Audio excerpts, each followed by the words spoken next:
I'm Vic Cohen, and it's a fair question. It's a fair question. It's a fair question. I'm Vic Cohen, and it's a fair question. It's a fair question. I'm Vic Cohen, and it's a fair question.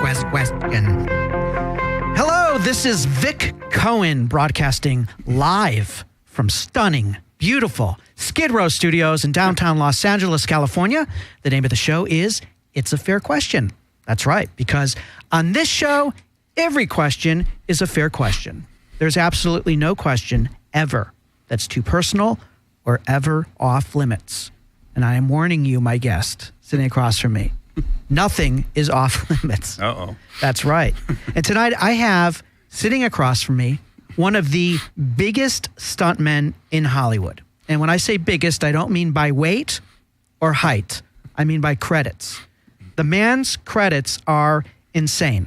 And if one of the stunts he had done in the past had not gone right, there's a good chance you wouldn't be here. Is that correct? Yeah, that's a possibility. Yes. His name, welcome, Jim Wilke. Thank you so much for being here. I know you have quite a drive from Ventura all the way here to downtown Los Angeles. No traffic, fortunately. Well, I really want to thank you. It was funny. You called me from downstairs where you were locked out, and right. I came down and I said, well, you're a stunt guy. Just come in, right? Yeah. You could have probably broken in here, right? Yeah, it's easier to just climb the building. Could you have done that? Yeah, well, 10 years ago, maybe. I don't know about now. What about just going through the plate glass window? How much money you got? Not enough. Well, I want to share with all of you some of Jim's credits. I went on IMDb, where we go often to find people's credits. Celebrities such as Jim Wilke. Well, it's funny, though. Everyone seems to have an IMDb page, no matter what they've done. But your page is crazy extensive. There were 106 credits from your work. They don't even have them all on there. Well, so what we're going to do is I'm going to go through all 106 right now. No, not true. But I do want to highlight for all of you some of Jim's work. He's got Mad Max Fury Road for 2015, correct? Yes. That's a big film, isn't it? Yeah, it was huge. Okay, and you guys are done with stunt work on that? Yeah, they actually just finished. They had some additional photography. We filmed 6 months in Namibia, Africa. You were in Africa? Last year. That's fantastic. Last year. What were your stunts in that? It was mostly just pretty straightforward stuff, driving, a lot of close maneuvering and everything. There was, unfortunately or fortunately, in my view, unfortunately, they employed a lot of CGI. Oh, okay. So the computer graphics. Yeah, and simulated travel. CGI is computer graphics integration? Imagery. Okay, great. Yeah. Okay, great. And when you're acting and working, you do your own stunts? Yeah, that's correct. That was kind of a joke. Like, I do my own stunts. I mean, of course, that's what you do. You do every stunts for everyone. Yeah, I'd like to bring somebody in sometimes, but... Yeah? Let me share again some of your other credits with everyone. Men in Black 3, Hangover Part 2. Mm-hmm. There you were out in Asia, correct? We were in Thailand, yes. Yeah, that must have been something. How long? About 4 months. And how many of those days were you hungover? About 4 months. A lot of drinking? Oh, no. God forbid. God forbid. That'd be unprofessional. Yeah, that would be. What were the stunts you did out in Thailand? Well, I did the boat sequence. I doubled, it's the second time I've doubled Zach Galifianakis. You look just like him, too. I do, yeah. The resemblance is uncanny. It's uncanny, yeah. But with a beard and a shaved head, who knew? Right. And what kind of guy is he? Excellent. Really nice guy. Just, down to earth, straightforward, cool dude. You had fun? Yeah. And how well do you get to know the actors that you're doubling for? Sometimes you get to know them pretty good, and sometimes you rarely ever see them, if at all, And did the relationship develop with you and Zach? Well, I thought it went really well. I mean, Is there going to be a second date? Maybe. I don't know. I brought him flowers. I mean, was there a bromance? No, I don't think so. But I did Due Date with him. I doubled him on Due Date, and then Hangover was the second movie, and it was a lot of fun. He's a great guy. All of them were. Cooper, Brad, he's a great guy. Yeah. Ed, it was a great cast. Did you do any stunt work with them? Yeah. Oh, yeah. So so in other words, the those actors were in the same scene and you were standing in as if you were Zach. So they were actually talking and interacting with you. Oh, yeah. Well, I drove the boat for Zach. I don't know if you recall the sequence where the cigarette boat and they're chasing through the river there, and he finally jumps it up on the beach into the wedding party. And so I doubled him driving the boat. So they had, the actors in the boat with me driving it as Zach. I see. And like a shot of you from behind. Yeah. And it looks just like him. Yeah. What are the accommodations like? Are you, by union law, do you have to fly first class? Yeah. Well, actually, they sort of dropped the ball on that one. Now they can legally fly us business class, which is pretty much the same thing. What about the hotel? We were like Four Seasons, where you had a 5-star? Oh, yeah. The best of the best. Yeah. Yeah, that's contractually, SAG contract. So you're really living good when you're on the road. Yeah, it's great. Yeah. That's great. Good to hear. Because the work you do is so dangerous. We've also got other credits here. Just, again, very impressive. Salt, Inception, NCIS, The Dark Knight. We're going to talk about that a little later. Rush Hour, Face Off, Casino, Naked Gun 33 and a Third. And, of course, Scare Tactics, where you and I know a lot of some of the very talented people we both had the opportunity to work with, and we've had the chance to work together on, and that would be... We have. That would be Deal With It. Yes. Howie Mandel, Mike Harney's show, Roy Bang, Mike Marks, the whole group. Yeah. Great bunch of guys. Tom. Yeah. We had such a great group. Yeah. So you also worked on a lot of, what do you prefer, TV or film? Or do you not care? It doesn't really matter. I mean, I like film because a lot of times you have the opportunity to go and be on location, and I love to travel and see different places. And going over your credits, is there something I missed that you're particularly proud of? The Fugitive with Harrison Ford was one of my favorites to work on. Why? Harrison's such a great guy. What makes him a great guy? He's just like, he doesn't act like a movie star, like we were doing, I've worked with him on several movies, and he would just come into the room, maybe the stunt guys have a room and they're getting their pads on and they're doing, getting ready to go out and do maybe a fight sequence or something. And Harrison did a lot of his own fight sequences. And when you say flight sequences, are we talking about him sitting in an airplane, a fighter, or some kind of... No, fight, like boxing. Okay. Fight, yeah. Right, okay. He'd just come in, one of the guys, bullshit, and sit down, put some pads on, knee pads, elbow pads, and talk over what we're going to do, the routine or something. And he's just a cool dude. Yeah. Anyone not a cool dude? And who would that be? I knew you were going to ask that question. And it is a fair question. Yeah. Well, if you're going to tell me all the cool people, I need to know who's not so cool. Steven Seagal. Really? Yeah. What made him uncool or difficult, let's say, to work with, or unpleasant? How would you characterize it? Just an unpleasant individual to be around. Huh. Yeah. Why? What happened? He... I don't want to really get into that a lot. Oh, that's a fair question. It's a fair question. But he just, he in my opinion, he got off on trying to hurt the stunt guys. Are you kidding? Yeah. I mean, it's a business. It's all fake. It's phony. You're doing a fight with a guy. You're not supposed to hit him in the ribs and break his ribs, or you're not supposed to hit him in the jaw. It's fake. We all want to be able to do 8 takes, go home and come back the next day and be able to work, Right. And I think he just kind of, again, in my opinion, he kind of got off on, kicking the stunt guys around a little bit because I guess in his mind, he knew he could get away with it. We're not going to hit him back. What are we going to do? Hit the star of the movie. What was the film? I did a couple of movies with him. Out for Justice was one. Movie up in Alaska where he played kind of a Red Adair character on Deadly Ground. Yeah. What did he do to you physically? We had a fight sequence, and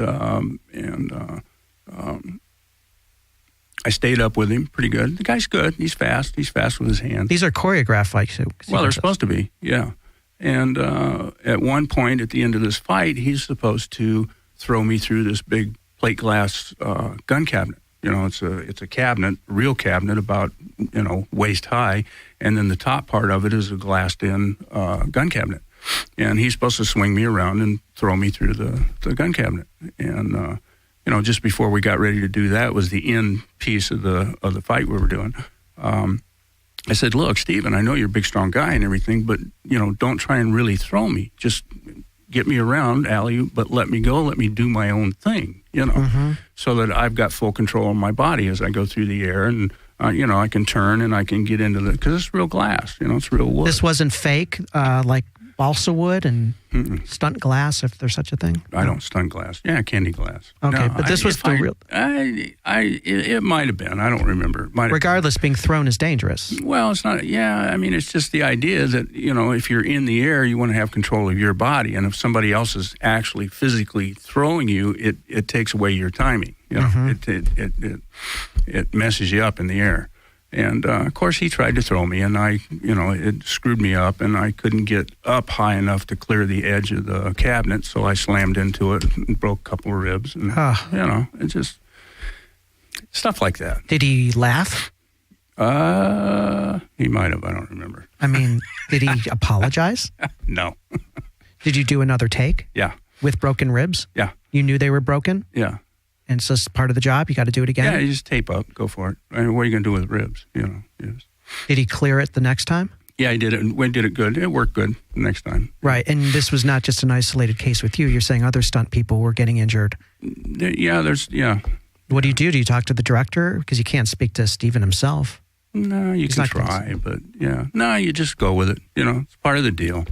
You just, some people are, just, I don't know. Well, what you're trying to say is some people are dicks and some people aren't. You said it. I did, because I know you can't. Well, that's pretty interesting. I would have no idea that stories are great. So if I get sued by him, can I pass that bill on to you? Or? No, Jeremy, who runs the studio and owns it, and his partner Joel, they are fully responsible. Great. So you had mentioned earlier, you said that you asked me if I had enough money to pay you to go through that window or the door, right? Maybe you would be open to it. So I do want to ask you, as a stunt person, not me, but you, what I'm just curious, like how do you get paid? Is it by stunt? Because I'm going to throw some ideas, some stunts out to you, and I'm curious if you know off the top of your head what that would pay. What about taking a bottle to the head? It depends on the circumstances and how intelligent the person is who's getting hit. Yeah. How many brain cells you're going to lose. Well, let me back up for a second and clarify it for you. We all work. We're part of the Screen Actors Guild. Okay, we have to be to work. And the Screen Actors Guild, for those of you who don't know, is the general guild for all actors and correct. Performers. Yeah, actors, stuntmen, all fall under the auspices of the Screen Actors Guild. So and when I say all, I mean not everyone's in it. Most people would like to be in it. It's the professional level, generally speaking, is regarded as the professional level of all actors to get there. If you're working in a legitimate movie, you're working under a Screen Actors Guild contract. Right. And now it's SAG-AFTRA, because these two unions have combined. Yeah. Okay, just to clarify. Go on, please. So anyway, we work, we come in on the stunt guys usually, we don't negotiate, like if you're a big movie star, you're going to come in at, you negotiate your, $20 million per film. We obviously don't do that. We come in on either a SAG scale daily or a weekly. And then the way we really make our money is through what they call stunt adjustments.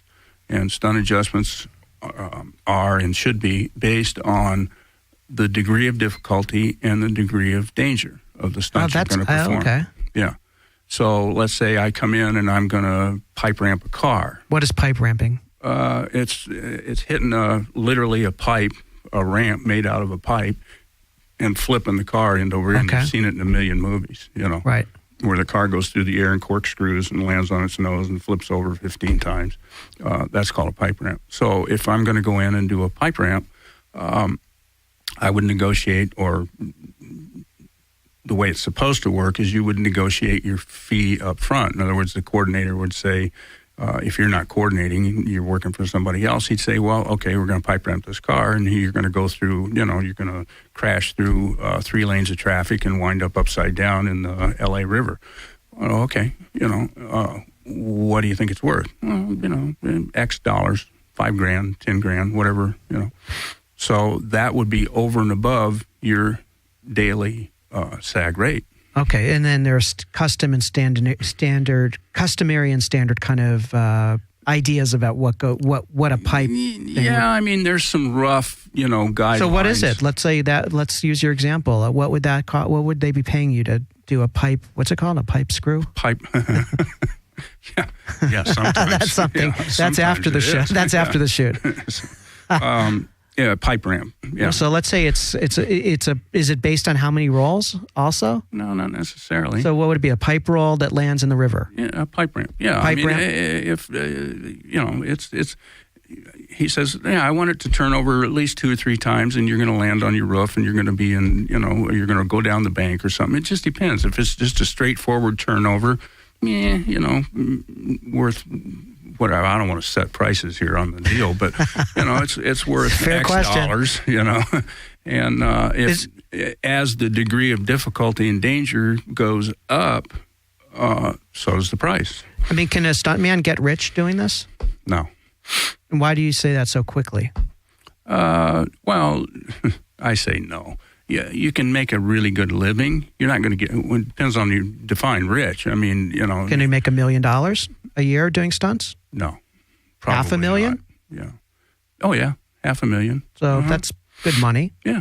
Now, are the prices are they inflated because we all know there's only a certain length of a career of a stunt person? In other words, no, because that's a problem, right? I mean, there's a shelf life. I'm fortunate. I'm longer in the tooth now, but I'm fortunate to still be working. But it's a young man's game. You didn't want to quote a price, I'm guessing, because it's important for you when you're working to not be stuck with a price. Let's say someone were to hear this broadcast. Well, yeah. Is that right? Yeah, exactly. Okay. I just want to make sure that's because I thought that's why. Yeah. If I'm working for Joe or Pete or Ralph or whoever, and he says, "Oh, I heard on the radio the other day you'd do it for $2,500." Well, yeah, but you didn't say I was going to, go down a 30-foot bank and through a building and all this. Right. So every individual stunt is negotiated on its merits alone. Okay. Also, I suspect you might take a lower rate if it's a bigger exposure. No. Or is it the opposite? Bigger exposure, bigger rate. Bigger director, bigger rate. Bigger stars, bigger rate. No, I mean it kind of is what it is. I mean we're not driven by the star value or the budget of the movie. We're strictly you want me to do this, it's going to cost you this.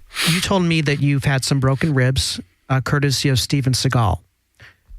Who else has hurt you, and what have they done? Well, I've never.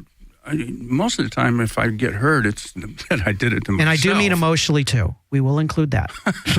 So Steven hurt you both emotionally and physically. Yeah. No. The only other time that I've actually had an actor hurt me was, God, I'm just drawing a blank now. I can't. Greg Evigan. We were doing BJ and the Bear. I'm dating myself now. Not the porn BJ and the Bear. That was a different BJ and the Bear. Yeah. Yes. This is the old TV series with the monkey. There probably is a porno called BJ and the Bear. Probably. And I may have worked on it. And I want to see it. And I did see it. And you did great work. Thank you. Yes, Thank you. excellent work. Some of my best work. Yeah, it was wonderful. All I saw was the top of your head. Yeah. But I knew it was you.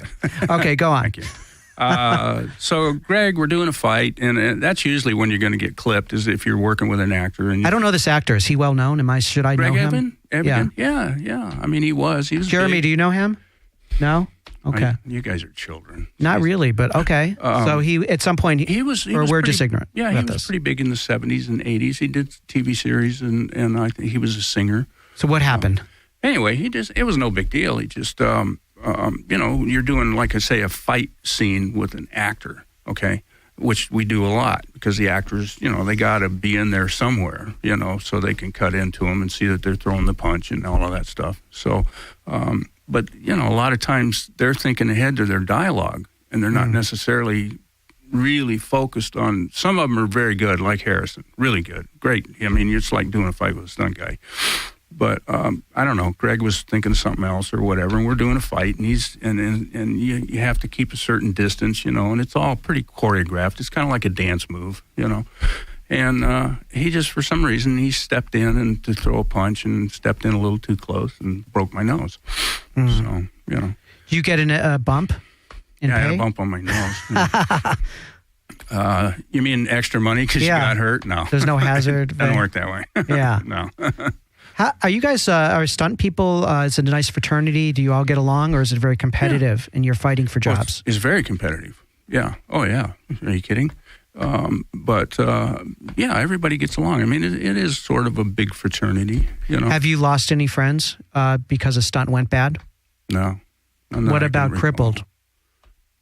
You mean lost? Oh, you like mean unable lost to walk. Friends, like lost them? Either they died. they died in a bad accident. Yes. You have? Yes. What happened? Well, I'd have to think, but years ago there was one of the stunt guys was killed in a helicopter accident, That's a famous. What was the film? That was a famous accident. Yeah. Big director. Yeah. Jeremy, do you know that film? Can't think of the name of the movie right now. Wasn't it in the Valley? No, this was over in the Philippines.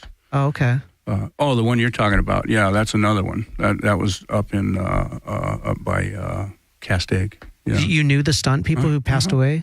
Yeah. Yeah. And then lost another fellow. He was doing a high fall and he missed the airbag. And we're talking years ago. But yeah, I mean, we all pretty much know each other, at least to some extent. I mean, not to get graphically gruesome here, but or I'm just curious, like, how well were you going to his funeral? Is it like firemen? They go to each other's funerals? They know each other that well? Yeah. Yeah? I mean, a lot of times that's the only time you see guys, unless you're working with them. Is, you know, that's kind of a standard joke. Shit, we got to stop going to these funerals. It's the only time we see each other. But that's not always somebody getting killed on the set, and that's just natural. But you can name three people. I understand, but you can name three people who died in the line of work. Oh yeah, and maybe even more. Yeah, probably more if I thought about it. And that never stops you from wanting to do what you do? Well, no. I mean, you know, that's what I do. You don't really consciously think about that. Are you in denial about the danger? No, I don't think so. Did you get off on the danger? Well, I think you have to be a certain level of adrenaline junkie to do what I do, what we do. So, yeah, I guess. Are you an adrenaline junkie? Oh, yeah. How else does it show itself? Well, just in, you know, my hobbies. What are those? Well, like racing, race cars, motocross, dirt bike riding, driving fast, doing stuff. You know, I rodeoed when I was younger. I've always been in the physical end of it, you know. What about drugs? I would think... Me personally? Yeah. No. I mean, there is an adrenaline rush with that. What kept you away from drugs? I don't know. I'm just too chicken shit, I guess, to try it. Afraid to die. Yeah. The irony. Thank you. What about drinking? Yes, I do enjoy the occasional libation. Yeah. Do you think it's an addiction? No. It's a fair question. Yeah. But does addiction run high in the stunt world? You know, I really can't answer that. I mean, I don't know. I mean, none of the close associations I have with people that I don't think are addicted. You know? Well, here's where my thinking is coming from. You guys and ladies, you get hurt a lot. You got to take care of the pain. You take prescription medications. Prescription medications, painkillers, are very, very addictive. Very. And I could imagine that I would think, but again, it's just me in my head, that this is a problem. But you're saying that you don't know of it really being a significant problem. You know, I could probably come up with a few instances where I know certain people that maybe have gotten addicted to pain medications or something through the course of injuries. But I mean, is it like widespread, or is it prominent? No. You know, hey, you know, you got to think about it. What we do requires a really clear head. You know, and if you're hungover or you're on some kind of drugs that impairs your thinking and your reaction time and your mobility, you're in a lot of trouble going in. I would have to be on drugs to do the kind of stunts you do. You scared to death? Well, I scare the hell out of myself sometimes, yeah. But no, I mean, if you're scared to death, you can't do this. Are you scared of death? Oh, of death? No, I don't think so. I mean, I like to put it off as long as possible, but I don't think I'm scared of it. If you died in a stunt, how would you feel about that? No, if I were to tell you, I mean, is that a way you expect to die in a stunt? You mean, do I expect to go out in a blaze of glory turning a car over or something? No, I expect to die shot in bed by a jealous husband or something. I don't know. I'm kidding.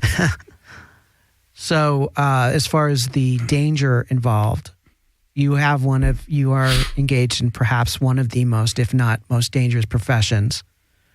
Well, one of them. I mean, there's you know. Do you think what you do is dangerous? It can be. I mean, you don't consciously think about it. You really don't. Are you blocking it out? It's because do you need me to tell you what you do? I'm going to tell you something right now. I'm living in denial. Yeah. What you do, this is an intervention. This is a danger intervention. I'm going to tell you right now what you do is very dangerous. Oh, okay. And people, you could die doing this. Christ, I wish you hadn't told me that. Now I got to quit. I'm sure. What is, not to get morbid here, but I am curious. Can you get life insurance? Pretty tough. Because who would want to insure you? Lloyd's of London. Really? Maybe. Yeah. Do you have life insurance? No. So I have it through the Screen Actors Guild, but it's a minimal. It's like, not enough to really do anything. Right. But to go out and get a life insurance policy, you almost have to kind of lie to them and tell them you're an actor or something. Right. Do you think of yourself, though, as an actor? Well, yeah, I think so. I mean, a lot of what we do is incorporates some sort of acting, You said that the work can sometimes scare you. So you do get scared. Well, I don't know. I guess there's different levels and degrees of being scared. Yeah. I mean, if you're just petrified, no, you can't go out and do this stuff. But I mean, yeah, you get sometimes you get a little apprehensive, you're sitting there and you're getting ready to do something weird, like turn that truck over in the dark night. It's like, what the hell am I doing this for? I've had that feeling, before going on stage doing stand-up. I had it just before we came in here. What am I doing here? But yeah, you get a little apprehensive. You get. I don't think it's fear. Well, it's not fear. It's just anticipation. It's like a race car driver, maybe. I mean, you're anticipating it. And your heart's jumping a little bit out of your chest, and you're jacked up. You're ready to go. But that's what you love about it. Yeah, that's part of the deal. What do you compare? What can me not being a stunt person and all of you people listening, how can we compare that adrenaline rush to what you experienced doing a big stunt? Like what else in life would be comparable? Is there anything? Getting married. Okay. So I think for me there was fear. So yeah. And you're not kidding about that. No, I mean. And how is the connection to fear? Well, you're committing. What am I getting myself into here? It's. I'm kidding a little bit, but. Well, no, I'm taking you dead seriously. I would consider the kind of stunts you do as scary as marriage. So when you when it's the pedal to the metal, and there's no stopping. You've reached that point because you can always bail on a stunt up to a point. Correct? Most of the time, yeah, up to a point. But once you're in it, have you ever thought to yourself, this is going to go bad? Oh, yeah. And what happened? Well, a few times it went bad. What are some of the worst things that have happened? Well, God, I knew you were going to ask me that. Everybody does. And I don't want to hear that. I'm asking predictable questions that everyone does. It's always, what's the hardest thing you've ever done? Well, how many times have you been hurt? I hope I didn't sound like that. No. That's my inner voice. Did it come out? Well, it didn't go bad, but there was one incident. We did a movie called The Package with Gene Hackman. Uh-huh. Very, very dear friend of mine was the stunt coordinator, Terry Leonard. Very famous stuntman, stunt coordinator. Now, the stunt director. Sorry to interrupt. I just so we're all clear, the stunt coordinator is the person who works specifically with the director in really mapping out the stunt and deciding what's required of the stunt, where we're going to shoot it, and then that stunt coordinator brings in someone like yourself? Correct. Yeah, that's pretty good. That's pretty accurate. Accurate description. So go on with your story. So anyway, Thanks. we're in Chicago, wintertime, it's snowing.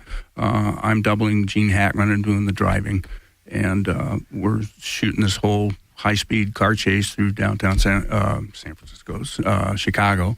Were you under the L tracks? Because it's so dangerous down there. Oh, yeah. Yeah. You always see those shots. Yeah, under the L. And the L's the train there. Yeah. Anyway, we're the sequence is real quick.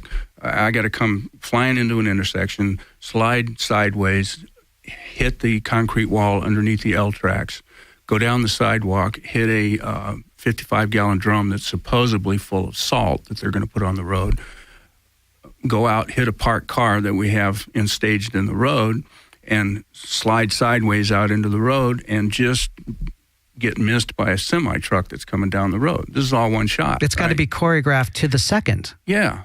And so anyway, here we go. Boom, action. I come along, I slide it sideways, slam off the concrete wall, down the sidewalk. Well, I hit the barrel. The barrel had about maybe 4 inches of salt in the top with a false bottom. It flips up over the hood of the car, breaks the windshield, and sprays the salt across the windshield. Now I can't see. Well, prior to us doing this, I've got to backtrack, I'm sorry, but prior to us doing this stunt, across the street, there was a parking lot next to a building, and about 8 spaces in is a brand new Cadillac, and they can't find the owner to move it. So Terry comes to me and he goes... That's the stunt coordinator? Yeah, Terry Leonard, the stunt coordinator. He comes to me and he says, well, we can't find the owner of that Cadillac, and this falls under the category of famous last words. I said, don't worry about it, Leonard. I'll never get to that Cadillac. There's no way I can get to that Cadillac, right? Well, you see what's coming. So anyway, the barrel hits the windshield, cracks the windshield, sprays salt across it. I can't see, so I squirt out from there onto the road. I missed the parked car, which if I had have hit it, I'd have known where I was at. But I missed the parked car because I couldn't see. Shot straight across the road, right through the parking lot, and center punched the side of this Cadillac, wrapped it right around the front of this car, right?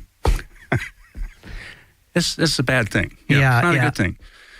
It's not your fault. Yeah, it wasn't, you know. But here's what a class act Leonard was, right? He walks over. I didn't get out of the car because I knew what happened. I knew I'd hit the Cadillac. Better to just stay in there. Yeah, and my famous last words flashed back in my mind, I'll never get to the Cadillac, right? Yeah. So Terry comes over and I'm still sitting in the car and he just kind of leans over and he goes, hit the barrel. Yeah. Salt came across the windshield. Yeah. Couldn't see where you're going. Yeah. Missed the parked car. Yeah. Hit the Cadillac, didn't you? Yeah. He goes, all right, you want to do it again? I went, yeah. All right. That's all he said. Turned around, walked away. I'd love to see the face of the owner of that Cadillac. Oh, Christ. Are you kidding? The whole rest of the movie, the unit manager, the guy that controls the money, followed me around like a puppy dog going, those cars aren't ours now. Those cars aren't ours. Like, looking back, it was funny, but at the time, jeez. What is the fabric? What kind of makeup must one have to be a successful stunt person? Psychological and physically, and even emotionally. I think you have to have the ability to compartmentalize your brain, put everything that's going on in your life or whatever, or the guy that cut you off in traffic going to work. You've got to be able to take all of that and put it in the back of your brain and lock it in a room, because when you get ready to do a stunt, you have to have 110% focus on what you're doing. But you also have to have the ability to know what's going on around you. In other words, you can't be completely tunnel vision, you know, like I'm going to hit a ramp and I'm going to turn the car over. I'm focused on the ramp because I know I got to hit it at a certain speed and a certain way to make the car do what I want it to do. But I also have to be aware of everything around me in case somebody runs out in the road, an extra walks across, a car blows a roadblock, comes into the shot. So you have to have the ability to focus, but still be aware of your surroundings. And you have to, I think, probably, in my opinion, stunt person's best asset is their ability to think on their feet. And how is that shown? Literally, like when the salt's on the windshield? Yeah. How am I going to get out of this alive? Yeah. Kind of like, you know, oh, shit, I missed the car. I know I'm going to hit the Cadillac. It's just, sometimes you have to make snap decisions, like you mentioned earlier about aborting something, you know. Right. You have to know. You have to instinctively say, "This is not going to be good. There's still time." And know where your outs are, your back doors, so to speak, and know how to, okay, I'm bailing on this because it isn't going to work. It's going to be ugly. So I think just your ability to think on your feet, make snap decisions correctly, and be able to focus. Well, it also sounds like an actor being in the moment and responding to what's happening in front of you. Oh, yeah. Because you can plan only so much. That's the other thing. You know, they say to be great at something, I don't know if you've heard this, you're supposed to do it like 10,000 times. And, you know, there are certain things that you do stunt-wise that have never been done. You don't have a chance to practice 10,000 times. Yeah, or even 3 times. Sometimes two is the most you'll get, correct? Yeah, sometimes. So your background, if your expertise is primarily driving? Yeah. And what else? Well, in my younger years, I did everything you had to. And what is everything? Well, fights, firework, high falls, a little bit of everything. You needed to be. I learned how to use whips. I learned how to use swords. My background was as a cowboy, so I worked in a lot of westerns. You know, ride a horse, drive a wagon. These are hard things, correct? Well, it's just, it's not the normal thing that somebody would go out and learn to do just for the heck of it, you know. So, like you could ride a stagecoach with no problem. Ride it or drive it? Drive it. Yeah. Uh-huh. Yeah, and I would be scared. Yeah. So you're an expert horseman? Well, I used to be. I'm pretty crippled up now. I haven't been on a horse in a long time. But when you say you're crippled, what does that mean? Because of so many injuries? You know, injuries and just old age and, arthritis. And you look like you're about in your 50s. Thank you. God, give this man some flowers for me, please. How many stunts have you done over your lifetime, would you say? Individual stunts? I could Take a guess. 10,000, 20,000? Maybe 10,000. I couldn't even hazard a guess. What's the one stunt you've turned down that you wish you hadn't? And the one stunt you did that you wish you had?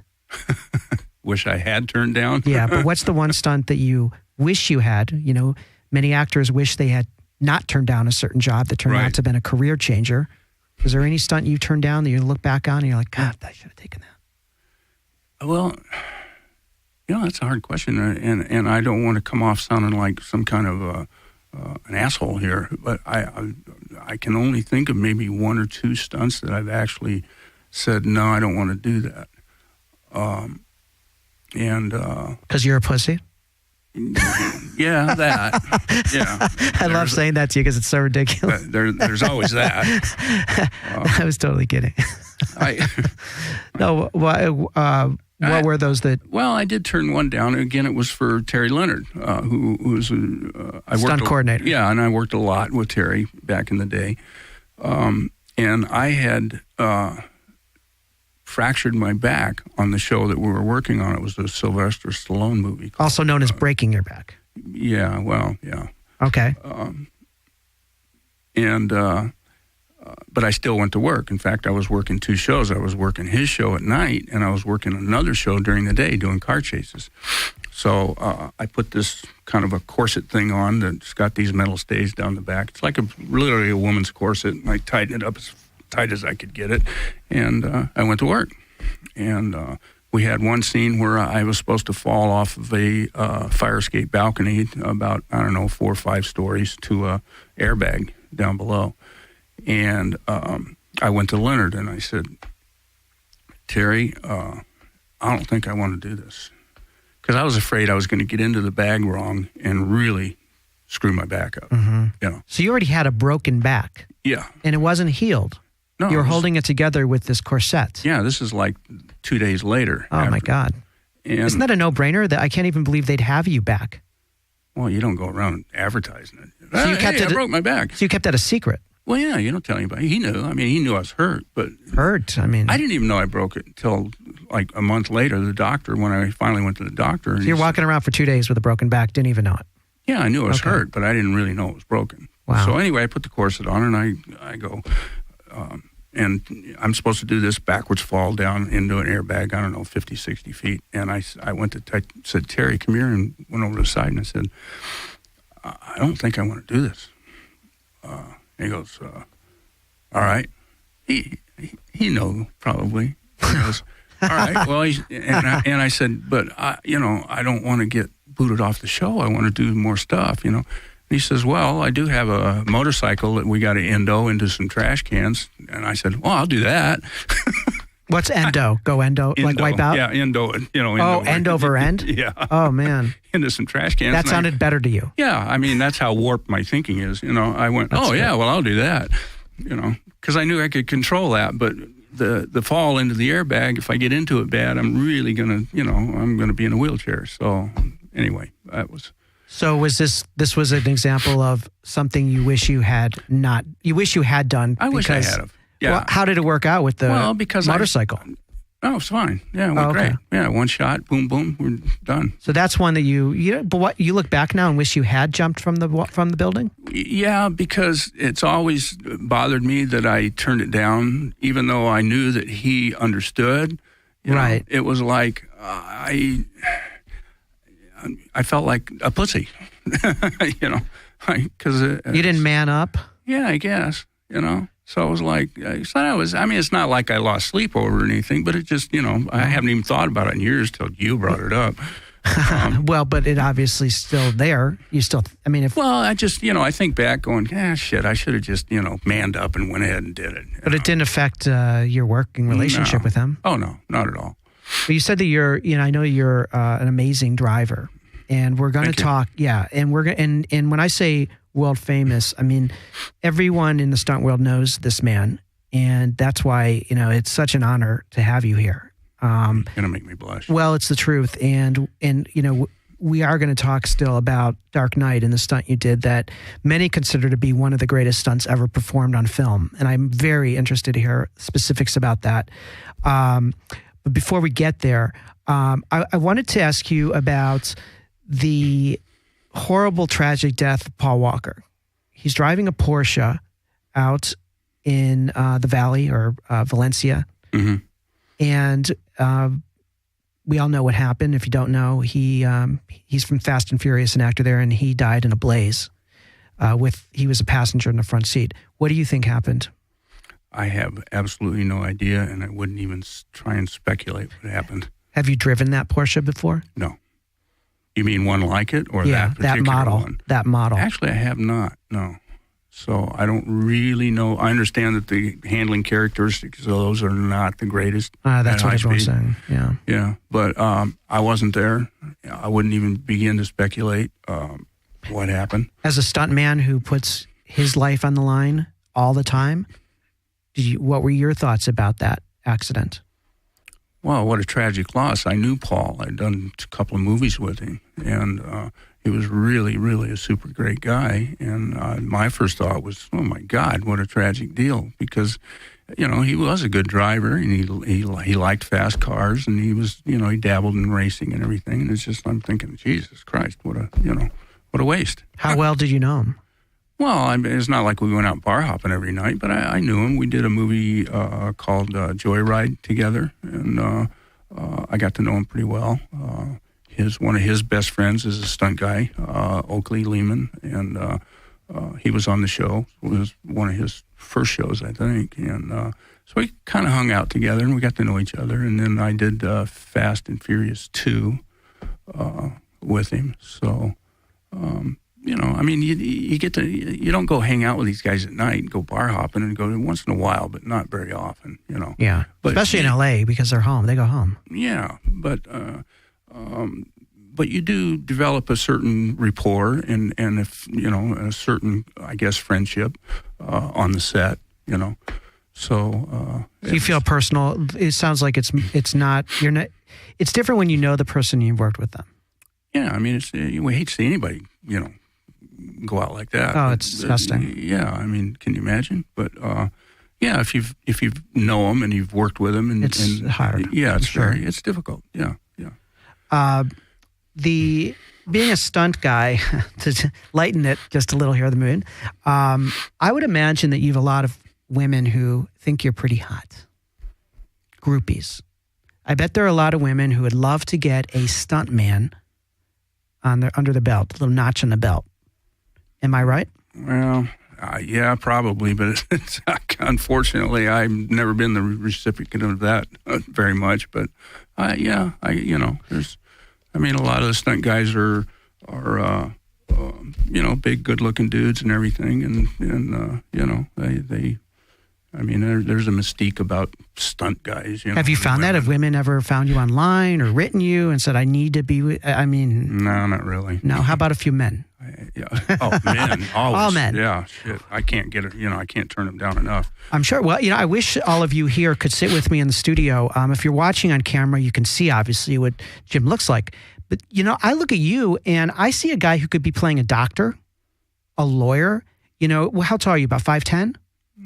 Just about 5'11", 5'11 and a half, somewhere in there. Okay. And you're pretty healthy weight. You're not buff. I mean, I don't look at you like when I would imagine a stunt man, it's like are you pretty much the typical size of a stunt man, would you say? Yeah, probably. Yeah. You probably have to be. If you're too buff and too crazy big, then you can't really do stand-in work. Yeah, well, it limits your ability to double actors, which, is where a lot of our work comes from. Mm-hmm. So we don't do stand-in work, by the way. But, yeah, I mean, there's What do you mean you don't do stand-in work? Because you are standing in for Zach, right? We're stunt doubling. There's a difference. Okay, I got it. Two different categories. That seemed to kind of get under your nerve a little. Well, no, it's just that there's your stand-ins are the skin. That's what I meant. Yeah, stand-ins are the guy that stands in for the actor while they're lighting. Correct. The set. Right, yeah. And a double would be nothing against that. A lot of great people do that. No, you're right. You corrected me 100%. There is a difference. Incredible difference. Yeah. Let's talk about Dark Knight because, like I said, I mean, when I talk about you, I got to talk about that film. Now, were you working side by side with Heath Ledger? Oh, yeah. Heath Ledger played the Joker. Correct. This was the last role that he played before he tragically lost his life. Were you on location with him at the time of he passed away? No, not when he died. No, we were done filming. Oh, okay. Yeah. All right. In the film, there's a sequence where there is a semi truck, an 18-wheeler, that Batman ropes with some kind of wire. That's, I think, done through special effects, I would imagine. That was the only CGI in that sequence, okay. But yeah. Causing eventually the truck gets pulled back, the rope gets taut, so to speak, and then the truck flips completely over from end to end, landing upside down. Correct. And who's in the cab of that, or cabin or cab? I think it's called a cab, right? Cab. Front cab? Yeah. It's you. Correct. So I believe I read and saw an interview with Christopher Nolan. There were something like 7 cameras rolling. Mm-hmm. They were shooting this for IMAX. Correct. There was only one take or a test. There wasn't even a take. There was one test, correct? Yeah, we had to do one test. Why did they call you for this particular stunt? Well, actually, a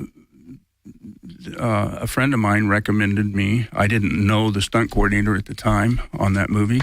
Paul Jennings and Tom Struthers were the stunt coordinators, and I had not worked with them previously. So they, I guess, reached out to some guys that they did know. They were both from England, and my name was put in the hat for that, and they called me and said, do you want to come in and work on this movie? I didn't know when I took the job that we were going to do this stunt. I didn't know until I got to Chicago, and we went over to the special effects shop, and Struthers, he goes, oh, by the way, mate, he says, you're going to flip this truck end over end, and all the effects guys are standing around looking at me going, you're not really going to do this, are you? So they were clever with you. They didn't say, will you, or would you like to, or could you? They just told you what you're going to be doing. Well, yeah, I mean, I could have said no, or, but I'm not going to do that. Are you kidding? So, So yeah, I didn't. It wasn't like they called me 6 months ahead of time and said, "Hey, we got this great stunt and we want you to do it." It was like, "Hey, mate, come on to Chicago. You're going to do this chase sequence with the truck and everything." I mean, we did a lot of stuff besides the truck flip. We did a whole sequence leading up to that. With that truck. So whatever you did is still not as noted as this particular one stunt. Well, that was the standout deal. Yeah, obviously. So, again, the stunt is for an 18-wheeler to essentially flip over vertically. So it kind of, instead of going sideways, it goes over the top. Straight over, yeah. And were you part of the test? Because I understand there was one test out in a desert. No, we actually did the one test. We had to know that it was going to go straight over. It was discussed originally towing it in, because nobody knew what was going to happen. Nobody had ever done this before. Yeah. So they talked about, well, maybe we'll tow it in and set it off remotely. And, I said, well, guys, that's not really going to tell us what we need to know, because on the day, I'm going to be driving it. So I need to be driving it for the test. So that's what we did. We were in a big parking lot outside of Chicago, and we mapped off, we chalked off where the street would be, the distances and the widths and everything, and the length of the run that I would have to make to get up to speed and all of that. How fast did you have to go? Do you have to go for that? About 30. 30 miles per hour? Yeah. What propelled? There were explosives in the back of the truck, correct? There was a cannon, a single cannon, what they call a cannon, which is basically a cannon. It's a tube, and then it's got a slug inside of it, and you blow the slug out either with black powder or nitrogen compressed gas, and that tube, that slug coming out of the tube, is what propels the whatever you're doing, car, truck, whatever, over. So it pushes the back of the truck over its top. Right. Yeah. So what did you think when you did the test run? Were you scared? No. No. Not really. I was nervous, because I didn't know what was going to happen. Well, the worst thing that can happen is you get crushed to death. Yeah, it alive. blows up, crushes me or what. I didn't know. None of us knew. The cabin was reinforced, though, with lots of steel. And I had carte blanche on. I was with the effects guys every day, Hey, what do you want here? What kind of bars? Where do you want your seat? How do you want this? It was... I was very much in the process of that part of it, I did not design the stunt. Chris Cobalt, the effects coordinator, who's one of the best in the business, if not the best, he designed that stunt. But I was in the safety aspects of it. I was involved in that. So you're doing the stunt. 7 cameras are rolling. What street were you on in Chicago? Do you remember the name of the street? LaSalle. Okay. Right Financial district. Yeah, right in front of the Board of Trade. So this is a real city street. Yep. If things go wrong, like the Cadillac story, lots of damage. Oh, yeah. And it's a bad thing. It's very bad. So you flip this truck. No matter what, you don't know 100% what's going to happen. Last time you did it in a parking lot. Now we're on a real city street. Right. It's a success. What happens the second the truck settles and the director yells, "Cut"? I was a little bit out of it, so I couldn't really tell you. I wasn't knocked out, but I wasn't really quite sure where I was at. We have an expression that kind of rung my bell, When the truck came over and hit, the cab of the truck came back up and then kind of slammed back down. Called a double slapper, and it kind of rung my bell. So I knew that. Double slapper. Yeah. So I was aware that it was over with, and I was fine and everything. And they got me out, and did the whole thing, and everybody. What's the whole thing? Pats on the back? Yeah, pats on the back. Champagne? Applause. Yeah, great job. No champagne. That comes later. But I just I kind of walked around in circles for about 10 or 15 minutes and sort of got my shit together, and then. They went and checked me out in the back of the ambulance just to make sure I had some blood. I hit the roll bar or something.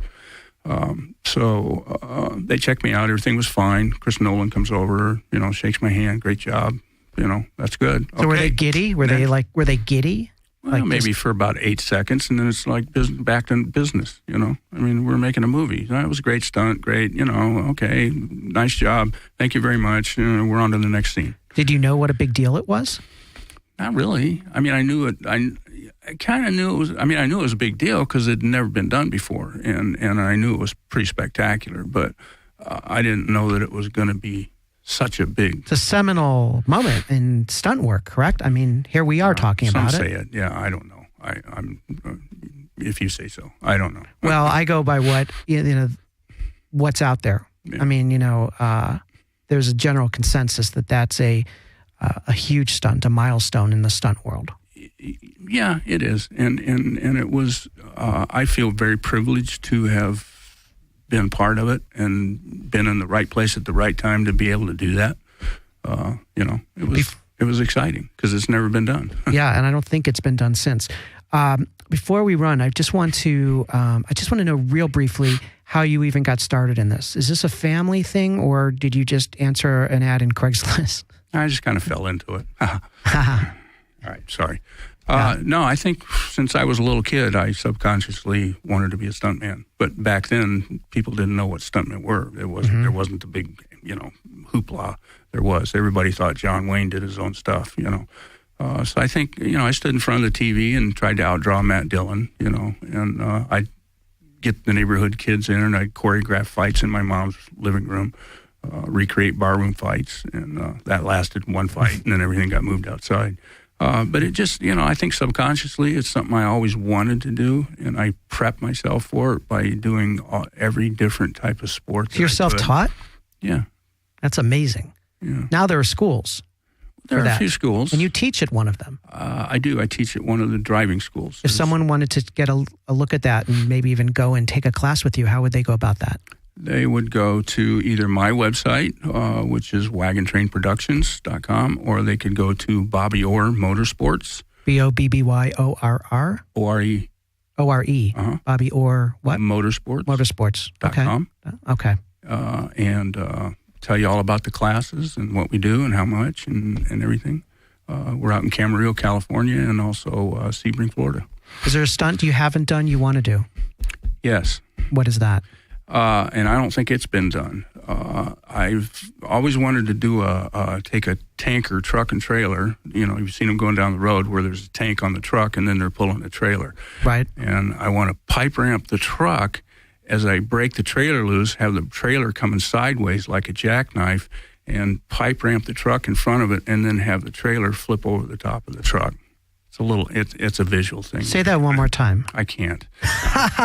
Did you follow that, Jeremy? Yeah, I get it. Explain it to me, Jeremy. We're gonna say goodbye in a second. But I want to understand this, and for all of you listening, I want you to understand this stunt that Jim would like to do, and you might do it because he seems like you're pretty unstoppable. You're willing to do anything. You just need the right film. So it's a tank on top of a truck carrying. So it's like a long 18-wheeler carrying a truck instead of cars. It's just happened to have an army tank. It's a tanker, like a fuel tanker. Oh, a fuel tanker. That's where I got confused. So it's a fuel tanker truck. Yeah, truck and trailer. Okay, and then you again do what? Pipe ramp the truck from behind. No. Hit a pipe ramp, a big, huge pipe ramp with the truck as the trailer is jackknifing out. Let me try and give you a visual. Okay, so Here's it does like truck. a... Trailer comes out, and the truck goes over in the air, and the trailer follows it down the road, flipping end over end. So you got the truck turning over in the air, and the trailer going next to it, turning end over end, and the truck lands on the trailer. Okay, I think I get it. Jeremy, do you get it? I get it. That sounds amazing. Yeah, I'm still confused, but you know what? I'm not good with math. It feels like a math problem to me.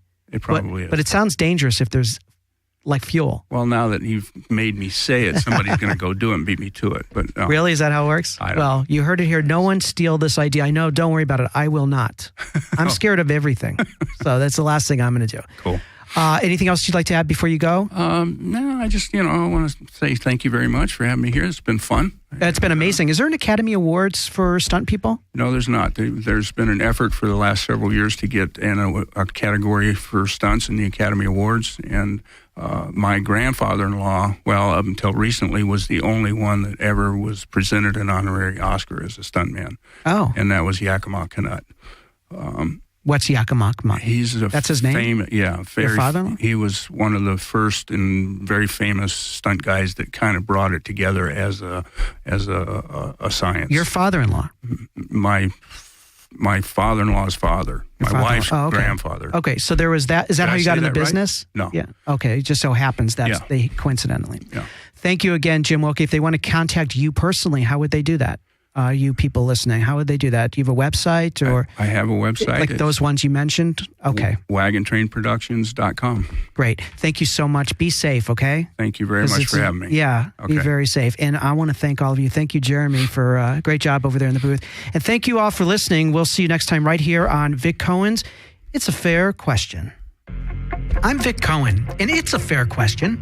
It's a fair question. It's a fair question. I'm Vic Cohen, and it's a fair question. It's a fair question. I'm Vic Cohen, and it's a fair question.